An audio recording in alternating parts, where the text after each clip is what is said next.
This conversation might have changed my life forever. Yeah. It was incredible. We sat down with our friend Belinda Terro Mooney. She is an author of several books, and man, she just has a heart for the Lord. I don't think there's a better way to put it than that. And so we had her on to share with us about what she does and her therapeutic lifestyle changes and how detachment is a foundational piece to holy surrendering. And we ourselves are going to be purchasing her workbook Yeah. and her stuff because we learned so much from her. But this was an Yeah. amazing This was conversation. good. So we can't wait to share this with you. Please enjoy our conversation with Belinda.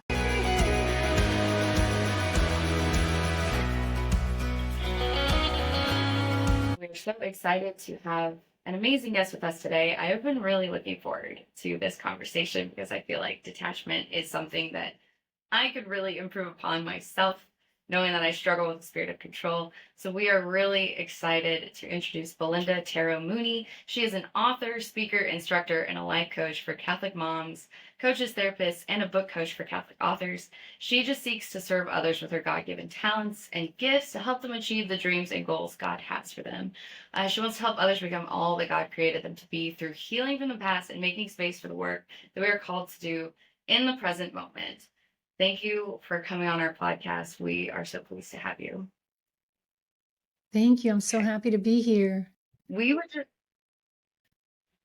yes, we just want to jump right in. I want to hear about you and your journey to understanding this principle of detachment and how you really came to see it as a key component of surrender.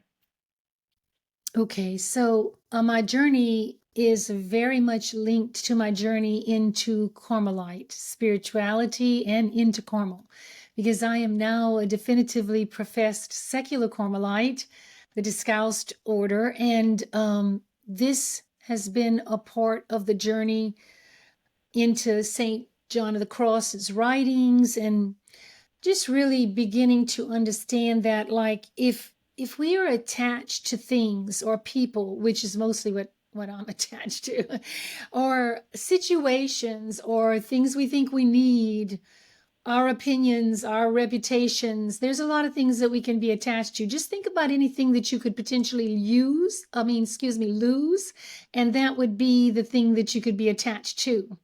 So I'm doing a lot of work with grief right now and writing a book on grief and doing presentations for deacons on grief. And I've been thinking about all the things that we could lose and starting to actually just list them out. And it's like a lot.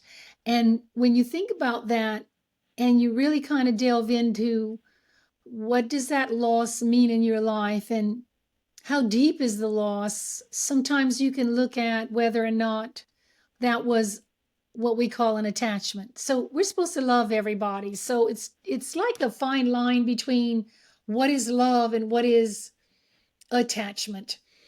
But I think if anything or anyone comes before God, you'd say that that's an attachment. And it might not be that we're seeing it. That's the problem. That's the real problem, because I think once we see it, we go, "Ugh, that's not right. I want to do something about it." But when we don't see it, we can just kind of keep grasping at things or people or situations or whatever it is we want and thinking, well, because I desire that, that must be God's will. And God does give us very deep desires. He places those in the bottom of our heart, but then it takes time sometimes to look at, is that a desire from God, or is it a desire where it's a disordered desire and I'm grasping at something that could potentially be put before him? So when I was reading St. John of the Cross's Ascent of Mount Carmel, and he was talking about detachment, this is like a really huge, big summarization, generalization, whatever you want to call it. But like, to compact what he's saying, it's my phrase of how I understand it. We detach from other things, people, whatever, so that we can attach to God. That's like my simplified version of all of his big concepts, because he's the mystical doctor of the church, and so he's really the one to teach us about this stuff. And if you haven't read his Ascent of Mount Carmel, I would highly suggest that you start there. That's a good place to start, and just don't expect to understand everything, because we really won't for a while. I've been in Carmel for 6.5, almost 7 years, and I don't, but I'm trying. I'm still trying. So I'm trying to use humor to show you that sometimes when we're not exactly where we want to be, and God knows us, God knows where we are already. We don't have to hide or feel ashamed in front of God. He already knows that we're struggling. All we have to do is go back to God and say, I'm struggling. Will you please help me with this? Because if you don't take away this attachment, I don't see how it's going to go anywhere, right? So this is the way we begin to look at what we might be attached to, what we have a really strong opinion or desire for, and then look at whether or not we're putting that before God and how we might be doing that, and then ask God's help not to do that. So that would be a few of my preliminary comments about this, because if we're attached to anything else, we're really not going to hear God's will or God's voice. It's just not going to be very much possible to do it. We're always going to kind of stop it when it starts to come into our heart. If it comes against those attachments, we're just going to kind of push it away, right? It's very natural. So we have to be careful, and we got to ask God to help us see what we're attached to. Yeah, because later down the line, I know we'll be talking about how this kind of goes in with surrender, and how can we surrender to God if we're not wholly attached to him, so wholly surrendered means wholly attached. And if we're not detached from other people, places, things, situations, our opinions, our reputations, whatever it is that we don't want to lose, if we're not detached from that, then we're not going to be able to surrender totally to God. It's not going to be able to happen. I think that's really powerful, because something I'm super passionate about sharing with people is that you have got to be listening for God's voice. You've got to be willing to step out in faith, to hear him, to discern with him. That is how you step towards surrendering to him completely. But that's such an important point that has honestly not occurred to me, that if your attachments stand in the way, then it's going to cause it to be difficult to hear him, and you might even be trapped under some of your own wounds, and that makes it difficult to trust what you experience and are trying to understand as God's voice. When it comes to surrendering, and that specific piece here of hearing God's voice and being attached to other things and asking him to reveal that to you, how does this affect your intimacy with God and your perception of life? Like, what is the difference between a detached perspective and an attached perspective?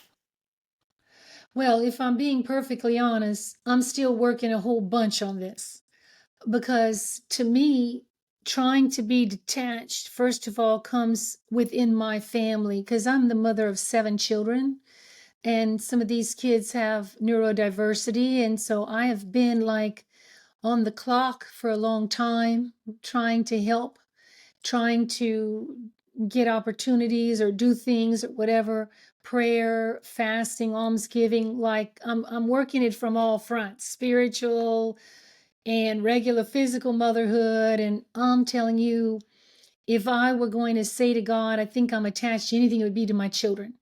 And I don't know how to explain to mothers how to walk that line. You've got to find it with God, because it's not like you want to be detached from your children, like you don't love them or you're not there for them. That's not what we're saying. But we're saying that the love is an ordered love. So this is the real premise of Carmelite spirituality. When our love is ordered toward the other because it's already ordered toward God. So we love God first, and then out of that love for God, we love someone else. So I don't love y'all as my sisters in Christ before I love Christ. I love Christ.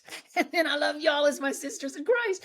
I'm not supposed to love my children who God gave me before I love the person who gave me those kids. So it could be, it doesn't have to be as big as, well, this person leads you into sin and you're still allowing them to be an intimate part of your life, or you're not setting boundaries or whatever. It doesn't have to be as clear cut as that. It could just be, how am I putting my children or my friends, my spouse before God? So I'm a widow, so I'm sorry for those of you who are married. I'm not going to talk about a whole lot about spouses in here because I'm not thinking in that way, except for when I think of Jesus, who I love as my big brother, as the spouse of my soul. So I do think that way sometimes. But what I want to say is that when you go soul searching with God, you are going to come up with answers. And so if you ask God, show me where my attachments are, and you're reading somebody like St. John of the Cross that's saying you could be attached to this, that, like some of the things that I've been listing, and then you're looking at it going, oh, well, maybe I am. Let me pray about that. And I would just take it to adoration and journal about, what am I attached to, and whatever God leads you to put down there. And what do you want me to do about it, Lord? And then when you keep writing, whatever it comes out is what he's showing you as to what you need to work on. Um, I don't know if that answered your question though. I think that was great. You actually spoke to my own heart, Oh, good. because that's something that I struggled with as a mom. I love my kids so much, and I sit there and I look at them when they're sleeping and quiet and adorable. And I think, oh Lord, am I loving them too much? Do I love them above God? Like, have I made an idol out of my children? And that has been a fear of mine, because I can't possibly imagine loving anybody more than my children. It's um, even in response to my husband. I think, it would be easier anyway for me to and I always think I go a little dark here, but if I were to be a martyr, right?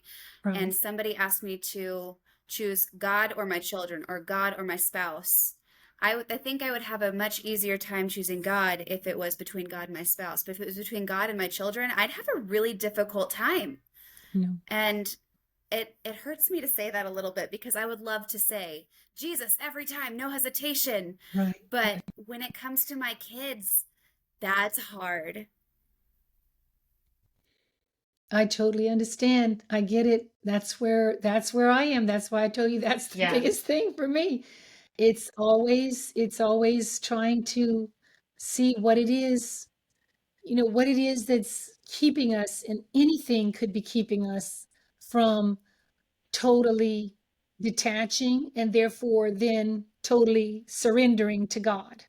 But detachment is a primary requisite to me of surrender. You can't surrender if you're attached. You might surrender to this whatever degree you can. That's not what I'm saying, but not fully.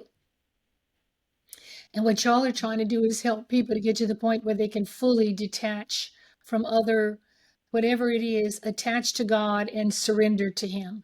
Because that's where that surrender will happen. Yeah.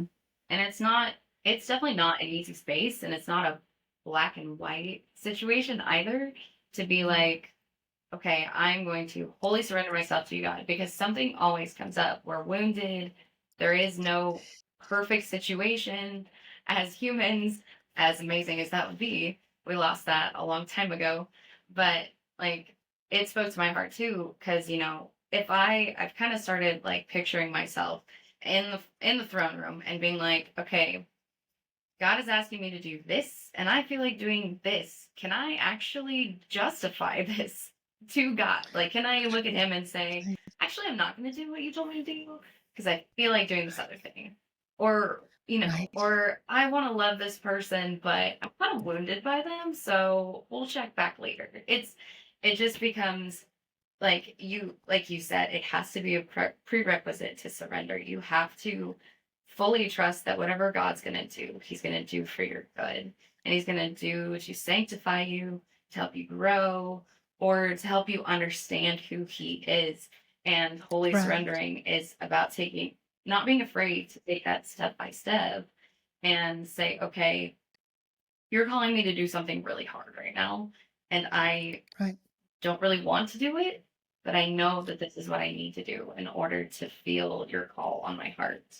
Um, Something Right. I saw when we were putting all this together is you were talking about daily challenges with burnout and other Yeah. stuff. I was like, ooh, I want to know your thoughts on detachment and just like the daily grind and burnout and all that. Oh, wow. Yeah, that's really good. Because if I could tie that in with two things that you just said, you used the word justify. Oh my goodness, if human beings if we could just stop justifying what we do, it would be so wonderful. It would be a complete freedom all by itself. Because we do justify things because we really want to do that thing, or we really are attached to that thing. So we justify why we want to continue that or why we want to do it. And it made me think about comfort. So you can be, and St. John of the Cross talks about this, you can be attached to comfort. Your comfort, you're in your comfort zone. You're in your, this is what you have planned for your life, and this is your vision, and and God is asking you to go outside of that box. So you're just like, you're pushing against that because you're justifying, yeah, but I've got this set up or whatever. And I'm not saying that you shouldn't have a stable life. You should. And that's very necessary for people. But it's just, again, it's that virtue of prudence and wisdom where you're seeing what it is that God wants you to do. You're able to think outside of the box that your mind or your situation has put you in, and you're able to go and lean on God without justifying why you want to stay where you are, and see, well, what are you telling me? Because he may just be telling you to tweak something, not change it all up. And a lot of times, we're afraid we got to change everything up, so then we resist. So then coming back to your question about burnout, so on a day-to-day basis, if we're going to God in the morning and saying, "What are your priorities for my day, Lord?" Or at the end of the day before, we're sitting with God and saying, "Lord, this is what I got on my calendar, but I know there are other things I need to take care of as well, and I know that beyond those other things will come up. Like, where do you want my focus, and how do you want me to um prioritize what's most important first?" And by doing that, we stay in a calm space instead of like I usually run, which is full out till I kill myself almost, just running along the track here. And, we don't, when we're trying to set our day up the way God wants us to set it up, we're not attached to other people or what they're going to need from us, or if we're going to put them before God. None of that is coming into play. Well, then all of a sudden we don't have that sense of pressure that we just got to meet everybody else's needs. That, yes, God will help us to meet our kids' needs if they're little. That's true. But even then, there was a time when I got to the point of burnout where I was homeschooling my seven children. My oldest had graduated, but he had a severe mental illness and he was still living with us. And y'all, I just got to the point where one night, my husband was alive then. He walked through the door and I just literally threw a saint book and a something else, and I threw it at him and I said, "You do a prayer time with the kids, and I'm going to the bathroom to take my shower, and I don't want anybody, absolutely anybody, to even come by the door. I don't want anybody to interrupt me. I have nothing left to give." It got to that point where I had allowed myself to just not take care of myself for the long term, and set myself up with God so that I would be in ministry to my children, to other people for the long term. And so when I talk about preventing burnout, and I wrote a book, my Therapeutic Lifestyle Changes Workbook, creating a comprehensive plan for a calm, ordered life. I wrote it so that we could prevent burnout. Like when I learned that the neuroscience-based TLCs, we call them therapeutic lifestyle changes, when I learned that they actually work so well that if a person has clinical depression, they might not have to go on meds. Oh my gosh. Like, what? That really caught my attention because I've loved many people who have been depressed. And I have had the experience of watching them go on meds and have to change their meds because those are not working. I'm like, well, if all this works, why don't we use it? Why don't we try to prevent our own burnout so that we're here longer for our kids, and not just our kids, but our grandchildren? Because we might make it through our kids, but then, like me, you're so tired that you don't have a whole lot left to give when you finish raising your children. So that's what I would say. If you can detach from having to do, and grasping at people, situations, whatever it is that you're attached to, then you have the freedom to look around, and your mind and soul is just like freed up to focus on what God's priorities are for your life, and to cooperate with God so that you're like, together, and not just like chasing your tail from one thing to the next, which is, I have to say, been many more days than I would like to admit. Um, so you have a lot more energy then, because you're free.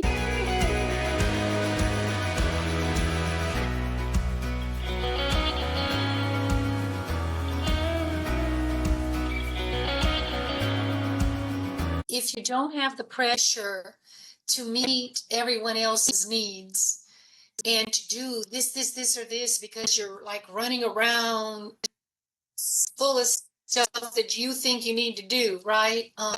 Then what's going to happen is your mind, your soul will just start to free up and calm down. You'll have more energy. You'll have more ability to think of what it is that God is showing you. And also, I would like to put in a plug for just common sense. God speaks to me a lot of times just through my common sense. Like, there are just certain things that don't make a bit of sense to me. And I don't think that's what God would ask me to do, because it doesn't make sense. So there are things where you don't have to have this big discernment process, or figuring out what God wants you to do, because you're going to use your common sense to see. And it's kind of hard to listen to your common sense, or to listen to yourself, or to listen to God speak in you, if you don't have that freedom. You just don't have your focus on God, what he wants. You've got it on the things that you're attached to, that you're grasping at, that you're wishing that you could keep doing, because you just don't see how you could possibly let that go. So think about, there's two movements: minimalist, essentialist. These movements that say let go of everything that you don't need. Well, I think they're coming from St. John of the Cross, actually. Like, they're coming from Carmelite spirituality, where you're just getting rid of whatever doesn't serve you, whatever doesn't really need to be in your life. You're toning down and honing in then on what you're supposed to be doing. So you can think about St. Francis of Assisi with all of his simplicity. He didn't own a lot, and then he didn't have to take care of a lot. Those are his words. When you own a lot, you have to take care of it. And all of a sudden you have all these pressures inside of you for everything you're supposed to be doing. So, and then you're going to have that propensity, that temptation to be attached to those things. So if you get rid of everything that you don't absolutely have to have, and then you really work hard not to be attached to what you do, you're probably going to live a lot cleaner life with God than you didn't. And that's a process that I've been on myself. I have a 20-year-old son, my youngest, who is really a minimalist, and he has helped me a lot. And he's also helped me see where I was attached to things. Oh my gosh, he would come back at me 3 times. Mom, do you really think we need this? I'm like, oh no, like, you just see me. Oh, I'm gonna get going back. It's like, then he'd come again, just methodical. Mom, do you really think we need this? Oh, and then by the time he worked on me 3 or 4 more times, it was like, well, no, I really don't think we need it. Let's just get that away. I don't know if I was I was really making a lot of spiritual progress, or I just didn't want him to bother me anymore. But I think it was a combination of both. And I really feel so much lighter with having cleaned out every single thing in my home, everything. I'm still working on every single thing in my life. There's still a lot of Gmails in there that need to go.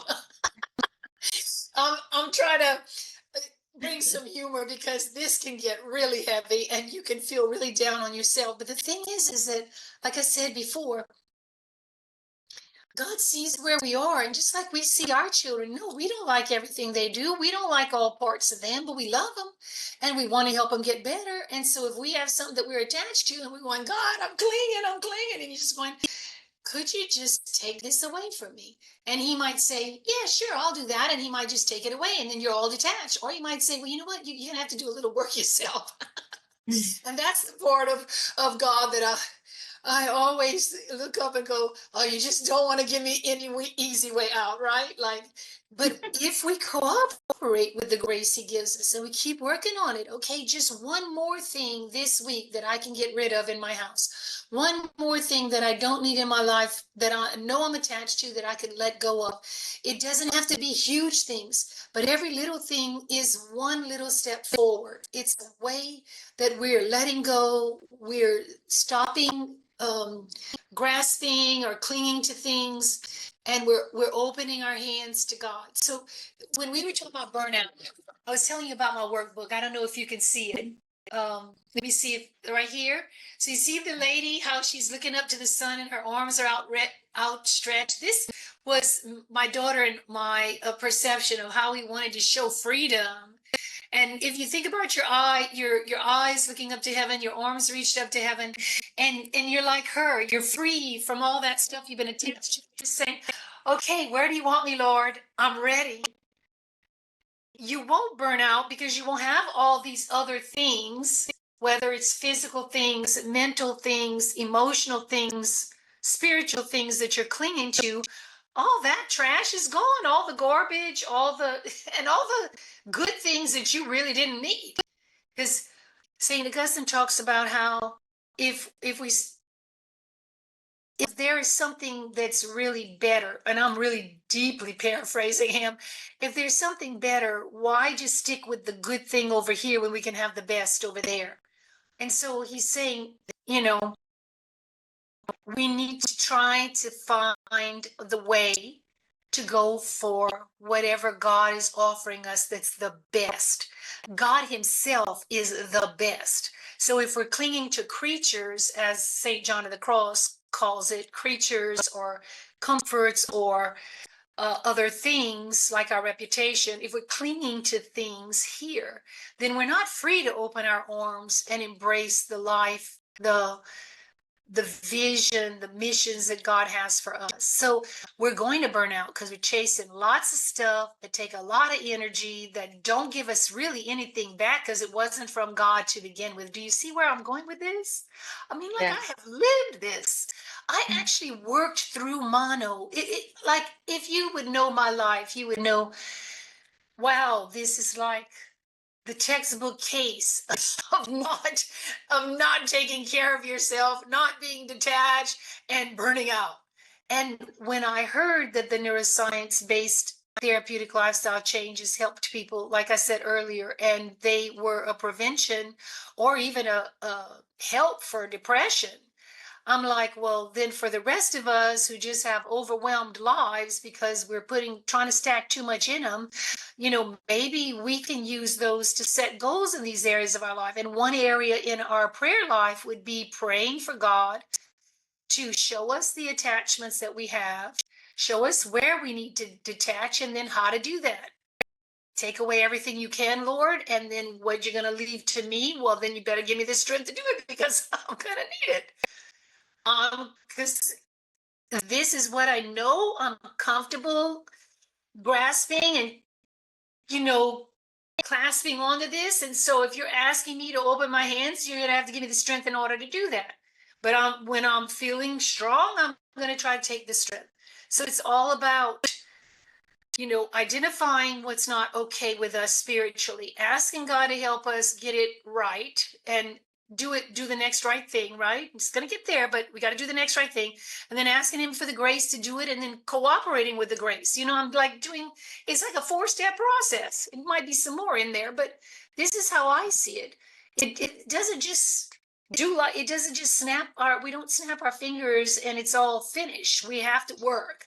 And that's part of our work here. Our work is trying to grow in virtue, trying to see where we're out of whack, because we're attached to too many things. We're just really burning ourselves out, pushing and driving. This is my word, driving ourselves. Because I absolutely know that's what I do to myself. God never told us we had to do that. God never said to do that, and Jesus never modeled that. Jesus did do overnight prayer, but there must have been some grace that God was giving him, that he wasn't too tired to do his ministry the next day. So you have to take all that into account. So I prayed and prayed for years. God, if you would just let me do like some of these saints and sleep 2 hours a day, I would be so happy, because then I could just work myself to death more. I mean, that was my mindset. Oh, and if you really wanted me to, I would just do it on prayer like they did it. But show me that. And I mean, I'm having chronic fatigue. I'm having all this stuff. And so I'm like, okay, then, Lord, if that's not what you want, then I'll switch. I'm not going to cling to that. I'm going to go over here and ask you to just help me sleep 9 hours a night, like I know my body needs. Okay, so now I'm trying to sleep 9 hours a night. And now sometimes I'm not able to do it. Well, do you want me to get up? If it's 3:00, or you wanted me to pray for people who might commit, I don't want to say it in front of children, but who might not want to live the next day. Like, what are you asking me to do now? Now I don't know, because now that I am trying to get all the rest I'm supposed to have, sometimes I'm being woken up. So, again, there's a discernment in that. What makes sense? Does it feel like I'm supposed to be praying, or does it feel like I'm supposed to be just up for about a half hour, quietly reading or listening to music, and then going back to sleep? Because I even have worked with a sleep therapist, and that's very common for people to wake up for about half an hour in the night. I don't know if y'all knew that, but that's common. So you don't have to feel bad, and you don't have to think, okay, well, now I'm going to be up for the rest of the day at 3:30. You can just take a little half hour and maybe drink a glass of hot tea and read something spiritual, and then put yourself back to bed, or pray those prayers, pray a rosary for whoever might be having struggles with a deep depression, or whoever else you want, and then go back to bed. It's a learning process for all of us, that we have to try to figure out where's the will of God, and just try to keep getting out of the way as much as possible. And like Saint Therese said, when we do get in the way, we do fall, then we just look up and say, well, Lord, if you don't give me the grace, I'm gonna do even worse than that. So come on, give it to me. I'm big paraphrasing all these saints now, because I love them to death, and like I'm taking them into myself. So this is what I got out of what she said. But what she kept doing was, okay, you know me. You know that I would be even worse if you didn't give me the grace that you're giving me. So just keep giving me the grace. And I, for my part, am going to put myself right into your arms, and that's where I'm going to stay, because I can't do anything more. I'm so little that I can't do more than what I'm doing here in your arms with you. So, Yes. so that's some of the things I would say for preventing burnout. I think if you try to see what God's vision for your life is. This is part of what I do with people in coaching. And this is one of the most gratifying things, because having gone through all the classes and getting my certification for different types of things for coaching, I've done my own vision statement with God. And then I've looked at, okay, this is your vision. And now my vision, your and my vision for my life. Now, how am I going to get that big vision done? And that's the missions that he has for me. And so writing out your vision and your mission statements, looking at your life and letting go, and absolutely every single thing that doesn't fit in that scenario, I'm serious, because it's going to be something that you're going to stay attached to, have to give time and energy to, and it's going to take you away from the things that God's calling you to do. And you won't be able to surrender. So when you see his vision for your life, when you start looking at the missions that'll go with that vision, you start cleaning and clearing everything out. All of a sudden, wow. Before I knew it, it just got to where we were going. We've ascended Mount Carmel. We're in that intimate relationship with God because we've made time for Him, first of all, and for what He wants us to do with our lives. Um, yeah, it's just, it's like I said, it's a process. But if we keep trying to do the right thing with the grace that God gives us, it's just going to get there one thing at a time. And y'all, the last thing I would want to say is when we fall, St. Francis de Sales said, all we have to do is begin again. Begin again. So instead of beating ourselves up, that's what I really love about St. Therese. She didn't beat herself up. She just goes, sorry, Lord, I'd do worse. Give me the grace and I'll try to do better. And that was her big prayer. I'm like, okay, I'm going to do that too, because that makes sense to me. And when we fall, we just reach up, grab God's hand, and start again. So I've said this in another podcast somewhere else, but to me, that was a big change in my life when I stopped killing myself with judgment of myself. That was one attachment I had to let go of, because blaming, whether it's yourself or other people, when you let go of that gets rid of so much trauma and difficulty in your life, and you are much more freer to look at things the way they really are. So I don't need to judge myself anymore. I just need to say I'm sorry and begin again. And all I have to do is picture myself grabbing his hand and him pulling me up, right? That's all I have to do. And so that's what I keep trying to do. Yeah. I think that it's funny. You and I have prayed for some very similar things. I too have been like, hey, those saints that slept 2 hours a night sounds great. You want to help me out with that? And of course he didn't, because he knows better. And like all of those, there was one point I had just had my second baby. And of course, you're up in the middle of the night, there's lots going on.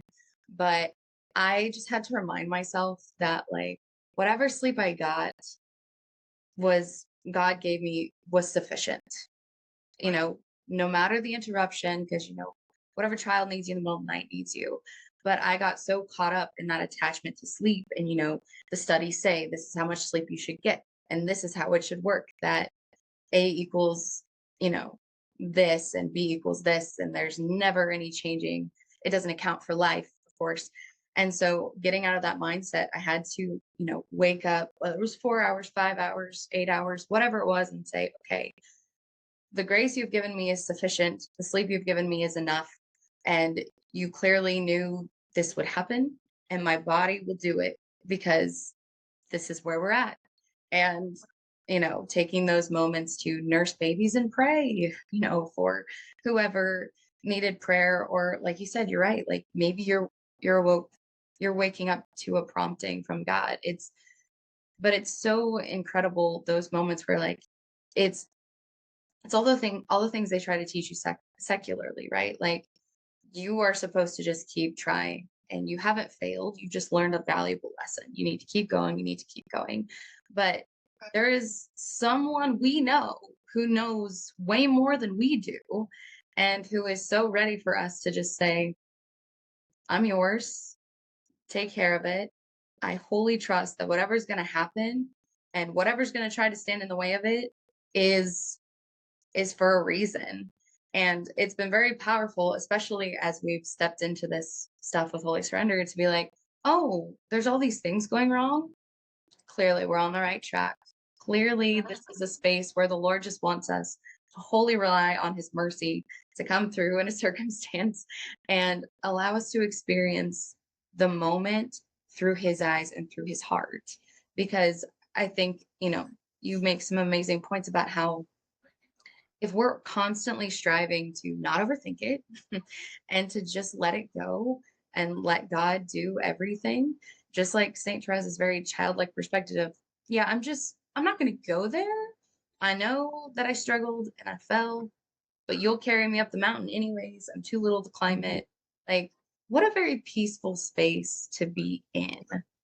Very peaceful way to live. Right.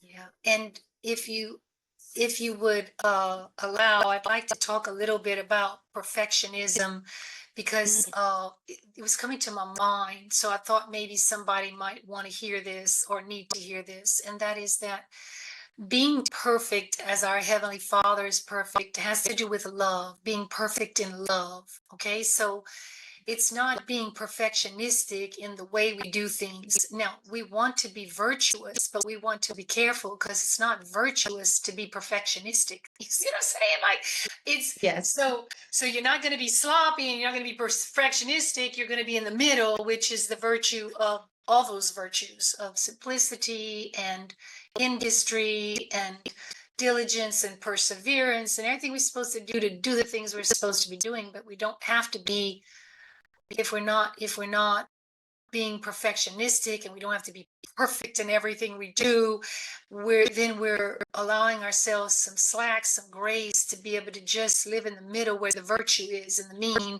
And we just when we're not exactly there, we self-correct, we begin again. We self-correct, we begin again. We self-correct. Like it's gonna be a recurring pattern because we're human until we get to heaven and we don't need that anymore, but we're going to keep learning. And Yes. and God is with us in the learning. And a lot of what I think God is doing, at least in my life, when He's allowing certain things to happen, is He is really working on me big time to trust. So when you throw that word out, well, if we trust Him and we do this, well, let me just tell you that. Wow, it's like any level of anything that you're doing, when you're getting into deeper and deeper levels, it's harder and harder. And so He's going to lead Amen. us into those deeper levels where it's harder and harder to just trust Him. And we're going to have to call out, I need more trust. I need more help. I need more of anything. Like lately, I need more patience. I'm out of patience. So, Lord, knock, knock. And I'm asking for the gift of patience, not Yes, opportunities to be I was patient. just gonna say that every time I ask for patience, he gives me opportunities to practice patience. And I'm like, that's not what I said. Right. Right. But you don't have to be afraid of it because, like, He could still give you the grace of patience without giving you a bunch of trials. So Mhm. I think a lot of people get afraid of asking for patience because of that. But look, I need it. So if it has to come with grace and with a few more trials, that I believe in my heart that the trials are going to come anyway because I'm being tested to the level of trusting Him at a very deep level, and that's where He's going with me. So for me not to ask for patience is like killing myself because I just don't have what I need then to struggle through all the trials. So I don't fear that. I just think to myself that He's only, and I guess there's that whole thing with St. Paul's writing, he will never give you more than you can handle. And I always a little bit rail against that because the honest part of me goes, oh, he always has given me more than I can handle. Are you serious, St. Paul? And then I realize what he's saying. He's assuming that we're going to be handling it with God. So he's going to help us handle everything he's giving us. So no, He won't ever give us anything that we can't handle because we're going to be handling it with Him. But when you take Him out, oh, I couldn't live a day of my life without Yikes. what I get from Him, the strength I get from Him, because I would be too weak to handle most of the stuff that's coming my way most days. Yes, It's just the agreed. way it is.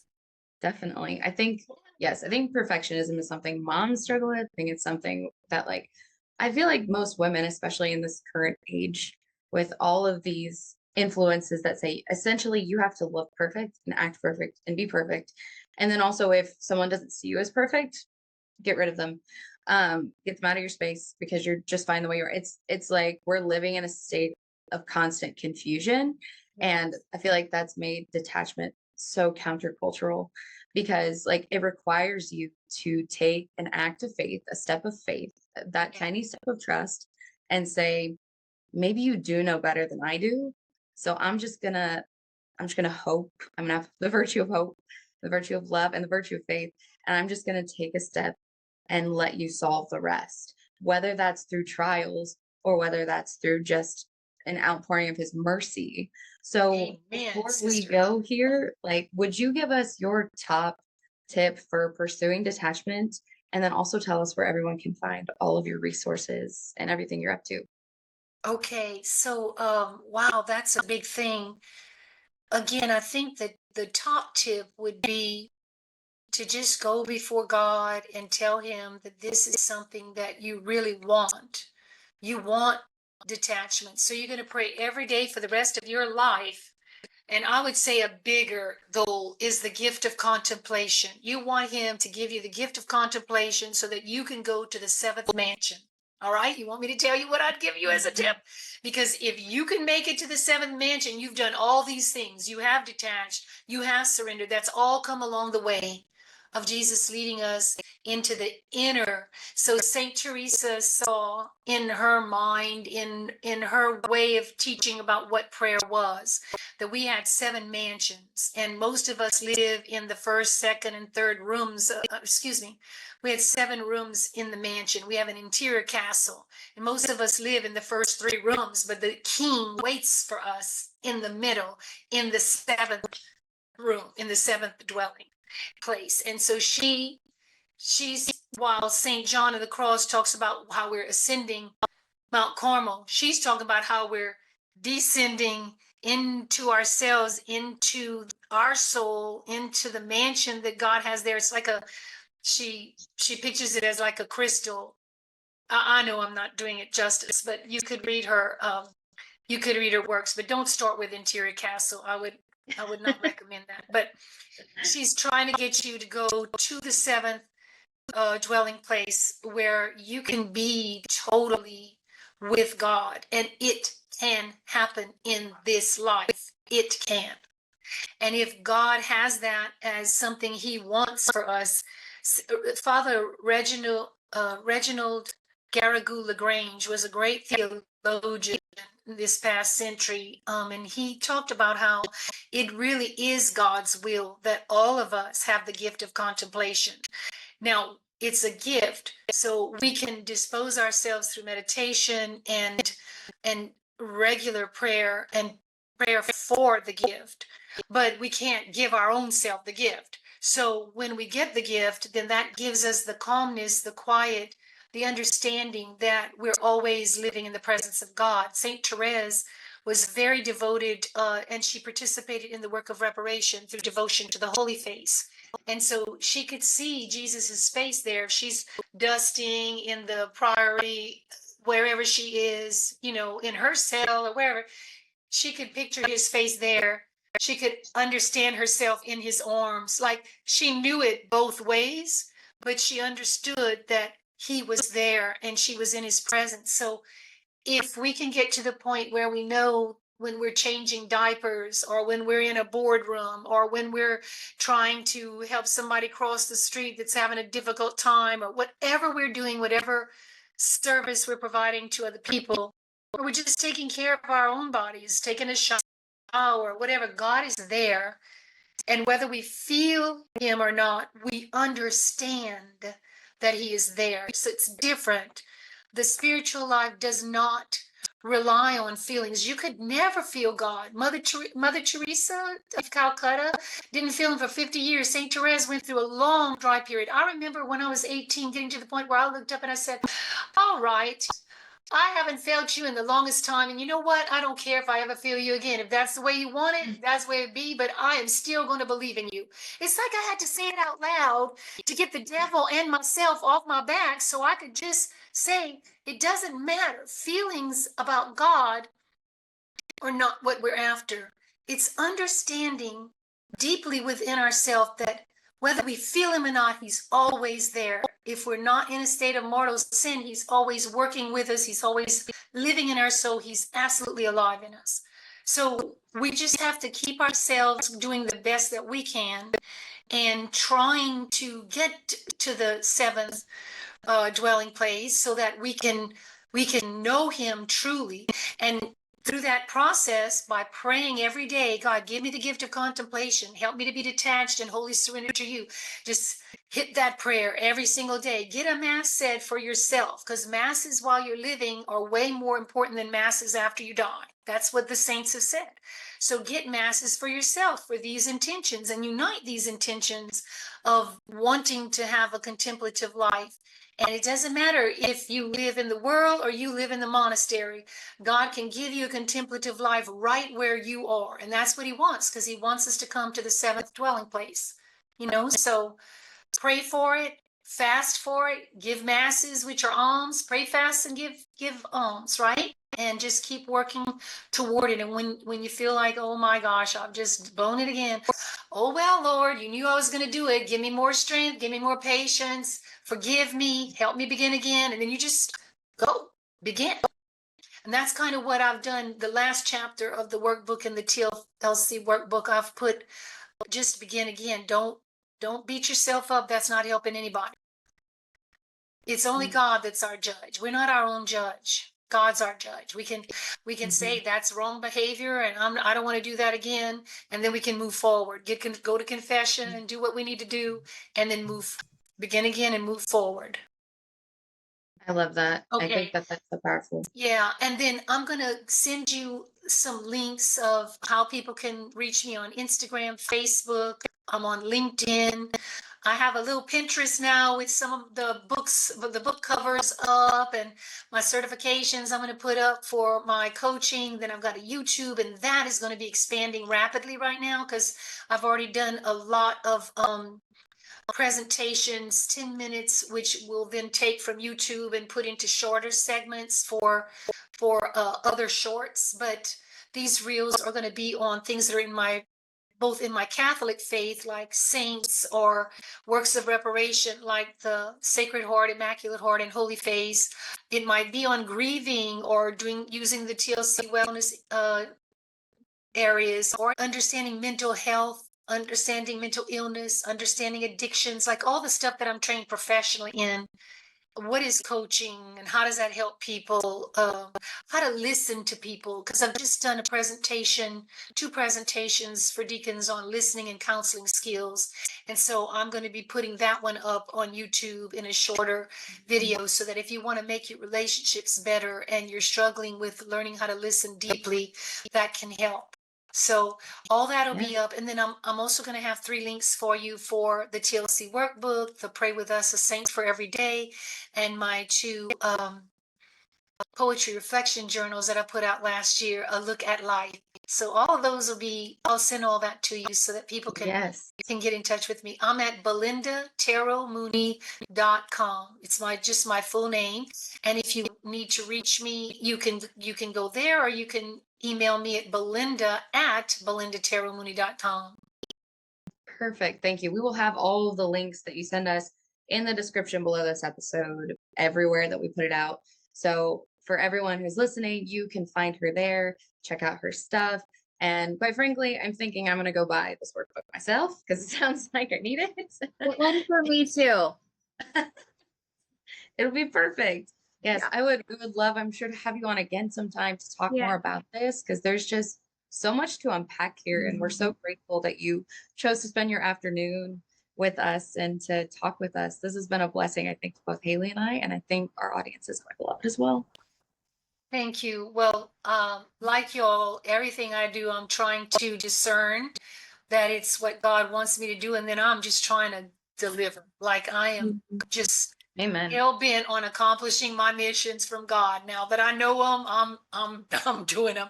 So if I can help you, please reach out. If the books, that's why I'm writing, because I want these books to help many, many people, including children who could be praying with saints, oh my gosh, from their earliest years. And then people who could get relief through my coaching or whatever, like I just have so much that God has allowed me to live, that I have a lot of empathy. Like I just have so much empathy for people, because there's almost nothing a person has gone through that I haven't experienced something or exactly what they're saying. It's been a lot of trials through my life. Thank you so much. Yes, invite me back. I'd be happy to come. Yes. Thank you so much for being here.